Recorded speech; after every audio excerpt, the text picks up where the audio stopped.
Hi everybody and welcome to Reed's Spider-Man Crawl Space Edition. Check us out at the SpiderManCrawlspace.com. Well everyone, after a few weeks off to take some rest as well as to take care of some other things in the classroom, I'm back of course to review the first couple of issues of Dark Web. That's right, I'm going to talk of course about Amazing Spider-Man 14 aka 908. The Dark Web #1 introduction issue, of course, Amazing Spider-Man 15 909, The Return of Venom, and of course, Dark Web X-Men #1. The good, the bad, and the... So let's all get on with the, of course, prelude to find out exactly what Ben Reilly and Janine have been doing since the end of the Spider-Man Beyond storyline. So let's get into the prose of issue 14. So the prose is it does a nice little balance. The difference between the different shifting of artists actually works very well for the different seasons. And taking the pieces between the seasons, of course, being spring, summer, fall, and winter about Ben Reilly and Janine as they progress to as they get everything set up for Dark Web is actually set up pretty well between the different artists and Zeb Wells. You do feel like they're actually building towards something, the whole payoff, and as well as taking some subplots been going on, including whatever those 6 months were that we don't know about. Even more, of course, the debt collector, who we found out his name is Sal, and more about him a little later on, and more into actually how Ben and Madeline Pryor got together, the birth of All Hallows Eve, and of course what really the plan is. It's not badly structured for the bride, and the art definitely represents everything, but that's really where we're going to get into the cons. This is not Spider-Man. This is a lot thrown into some old classic early 90s crossover, and as somebody who was a big fan of Zeb Wells' Hellion series, as well as the original X-Men Inferno storyline, which actually cemented Madeline Pryor as, of course, the Goblin Queen, not the Queen Goblin as we may know for a certain other character in Spider-Man, it really has a problem. There's a lot going on here, especially with how Ben was able to get the machinery together and a few other things. And why I did like the fact that Janine had to deal with a lot of the problems of how she's been framed, of her whole escape from prison and her murder, which was really her abusive father. Basically, this whole issue is how do we become a bad guy? How do we want to go evil? And then how that is. It feels like tons of character work on both Ben Reilly and Janine have been completely thrown out, as well as Madeline Pryor. There was a lot with bringing her character back and everything that was set up with Croatia and the Hellion series and in the New Mutants series and the main X-Men titles. As someone who has followed the books the last couple of years, it feels like all that is thrown out. Why it's heavily deep in continuity of both Limbo, exactly how Madeline Pryor got there, and a few other things. It just does not feel like Spider-Man. While we finally do get the whole point with the debt collector, whose name is Sal, the way Ben reacts to him, as well as Sad's reaction, actually makes sense, but at the same time is such a throwaway character. Sal, of course, was apparently some serial killer that apparently Peter's spider sense never went on, and I'll talk a little bit more about that in issue 15 when I review soon.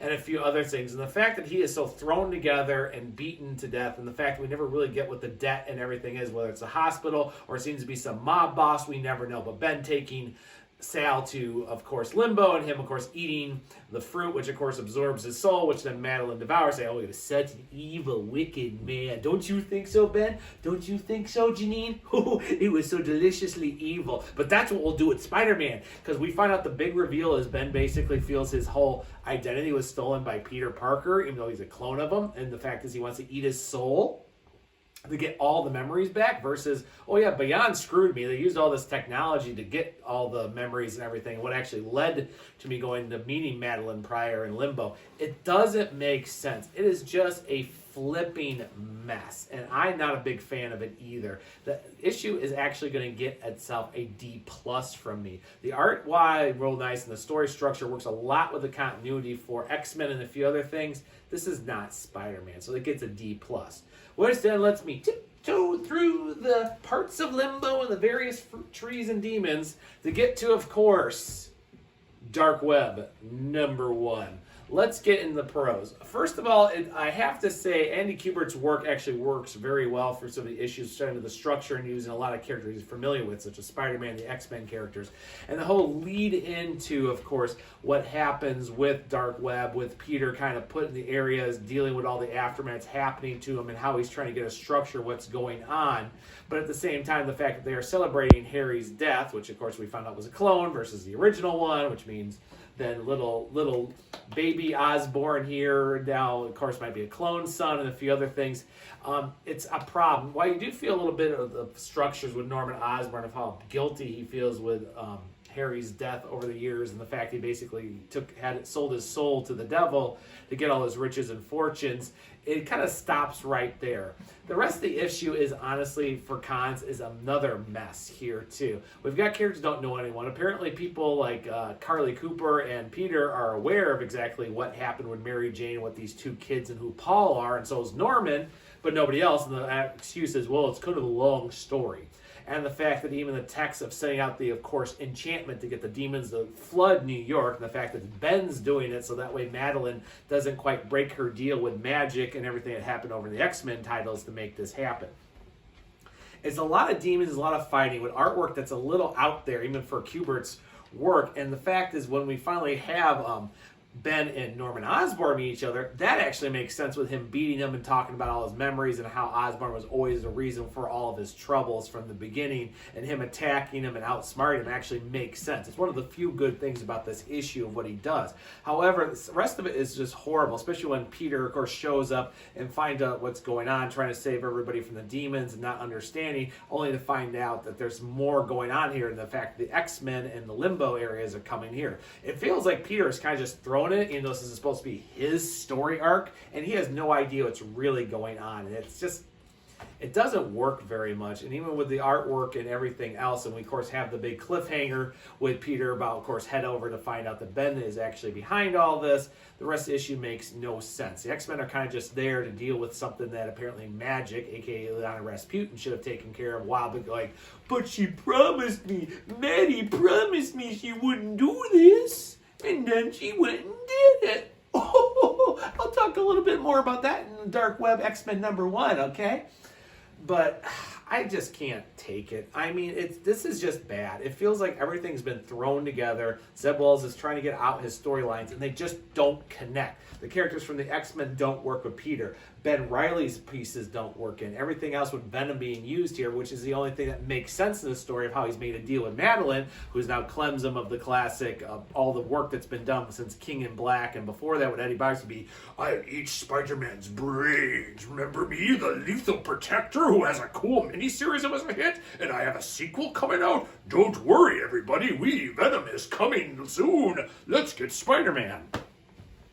This gets another D+ from me. I mean, really, you could have skipped this whole issue, gotten the introduction back in Amazing Spider-Man 13, and not missed the beat. It kind of feels more of a money grab, even though it's trying to set up. The only thing that really works is, of course, Ben going all out on Norman Osborn for everything that's happened to him over the years, and him basically beating him within an inch of his life, which makes sense. That's about the only thing that works with the storyline, and, of course, some of the artwork. But otherwise, there's not much else to say. So, 2 D+. Okay, I can do this now. We're halfway through. Getting on that train. Let's get on the right track. Okay, everybody? All right.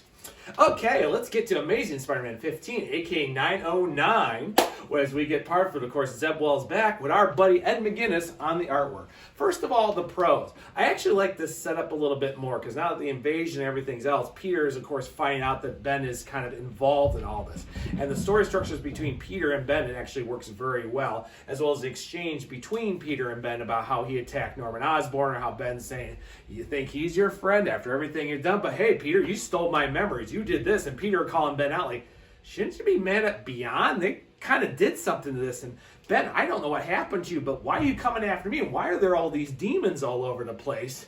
And then Ben's like, well, I got some other things to do first, Peter, but I got an old friend, which of course leads to Venom. And believe it or not, the battle between Peter and the more lobotomized Eddie Brock Venom works pretty good. It actually reminds me of the late 80s, early 90s battles between Spider-Man and Venom. It works really good, and even Peter trying to do it with all the character work, saying how Eddie is out. And I do like the fact that Peter is saying, we ended up on good notes, Eddie, what is going on, to find out he's basically been lobotomized. But I also like the fact that he also knows, despite that the point of fire doesn't really affect symbionts as much as it used to, the fact he uses the demon trees and Christmas to actually set out all the sonic pieces of the Christmas tree is Peter using his genius, which I think Zeb Wells does a very good job at, which works really well at him distracting Venom and getting the pieces, as well as some of the weaknesses that Peter has to Venom, but of course has learned how to deal with them over the years. That's a nice bit of character art. I also like the quieter moments too, like with J. Jonah Jameson and Ben Reilly, as well as the other pieces that are happening with the supporting cast as they're trying to get this all together. It works very well in that structure. The artwork is fantastic. I think Ed McGuinness is a great Spider-Man artist. I've always loved his work since back in the days of Deadpool back in the 90s. And his work on Superman over at DC Comics. And I feel like he's been kind of missing a couple things. So being one of the rotating Spider-Man artists, I think has worked very well. The detail is very good. It feels like a fun comic, even though it's dark. And some of the elements he does with the demon creations, Maddie Pryor, the brief appearance of the X-Men, as well as some of the other supporting cast members such as Kamala Khan and a few other things, really feels like it's actually an epic story, which I think was not captured in the previous issues. So I definitely give a hands off to Ed on that one. But that also leads to the cons. We also have a lot of continuity thrown out, as well as a lot of character blunders. Kamala Khan, even though she's going to have her own mini series here in Dark Web, the fact that she basically almost reveals her identity to Ben, saying how, you know, my boss, and he goes, oh, I mean, the person that, my friend Kamala works with. It's such a rookie mistake, and at this point, Kamala knows a lot better. But the fact that Ben's so, brain damaged and everything, he really doesn't care. And in fact, he traps in Kamala to say, hey, there's our cash grab, everybody. Go check out everything over in Miss Marvel Dark Web coming up here in the next couple weeks. You know you want to. Well, yeah, I'm going to read it, so I guess I'm the big sucker, huh? Yeah. And then that's thrown out. And I also like the fact that they're doing some other pieces with the structure, but we also don't really what's going on. The whole point with the X-Men pieces, both in this part of Dark Web, is really kind of overglossed for their miniseries, which I'll talk about in a minute.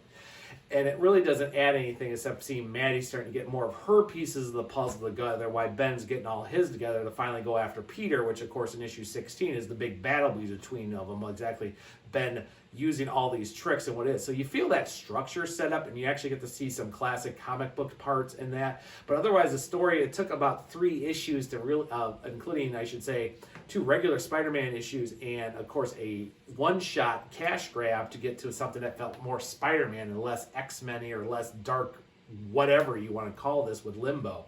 It's not bad, and I kind of like the character moments and Peter using the smartness and kind of feeling that set up as Ben's got this big plan. Now he's about to throw it on Peter, which actually is nicely set up.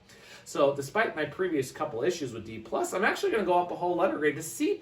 This actually is not bad, and actually I think I liked really the work that they're taking of why Venom's been lobotomized and Peter trying to figure out what's going on, but also, of course, figuring all that and the fact that Maddie needs to use this to play into her mad plans, which we don't quite understand.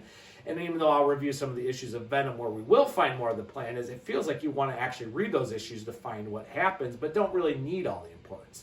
That's nicely structured, and I feel like this issue is kind of leading. But right now, we're 3 issues into the storyline with another 8 to go before this is all over in February. So it's not a bad thing, but it kind of feels like there's a better ride right now. So this gets a C+. So D+, C+.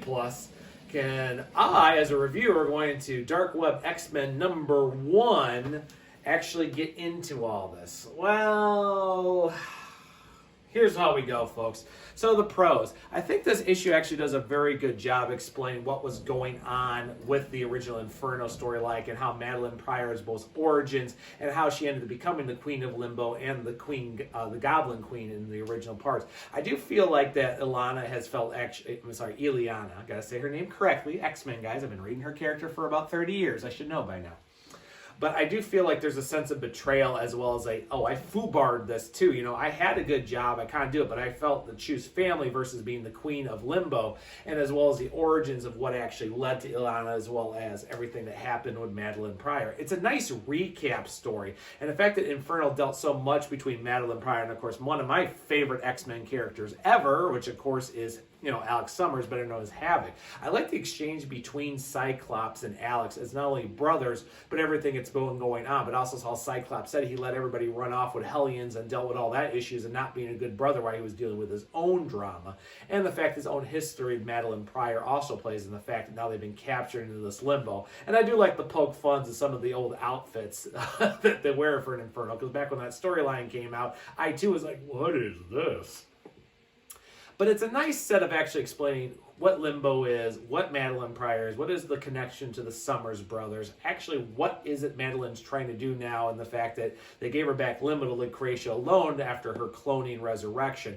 It's a nice set here, but unless you are not a history buff or could care less about the character or the X-Men, the issue really doesn't work very well. But the artwork and the character style beats work very nice of how it's played on the X-Men side of Dark Web. So I will give props to the creative team on that.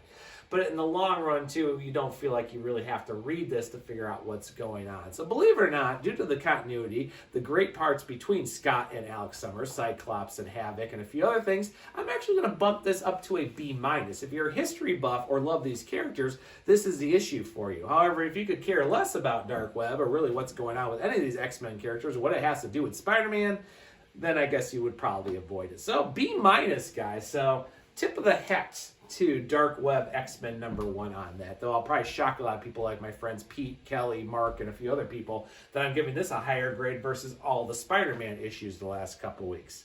Well, go me. I'm tired, everybody, but I do it for you, the fans. I do it for my buddies Brad, Pete, JR, George, Kelly, Sarah, Mark, Michael.